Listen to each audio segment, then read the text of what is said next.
Hello friends, लाइफमेट channel को आपण मानक स्वागत। आज आम देसी मुग डाली रे डालमा प्रस्तुत करवा।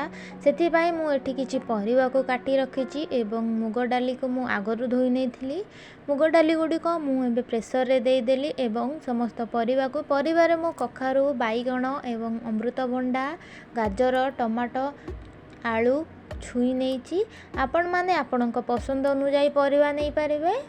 देखो मो परिवा गुड़िक प्रेसर रे देदेली। एबे आमे लुण एवं हलदी दे दबा पानी दे डालमा को गोटे सीटी आसीबा पर्यंत आमे कवर करि नबा।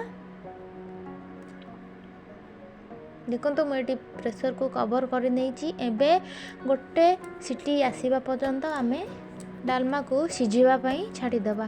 ता भीतर आमे गोटे मसला प्रस्तुत करवा डालमा रे दवापाई, जहाँकि तार टेस्ट को 2 गुणा करदब। मसला रे मु 1 टीस्पून जीरा एवं हाफ इंच डालचीनी, गोटे गुजराती, 3टी लवंग एवं 2टा सुखिला लंका नहीं। या भल भाव भाजी नहीं गुंड करदबा। डालमा को छुंक दे सारा पर आमे ए मसलाटी को दबा। डालमा को छुंक देवाई मुझे 1 टीस्पून गुआ घी नहीं। आपण माने चाहिए तेल रे भी छुंक दे पारिबे।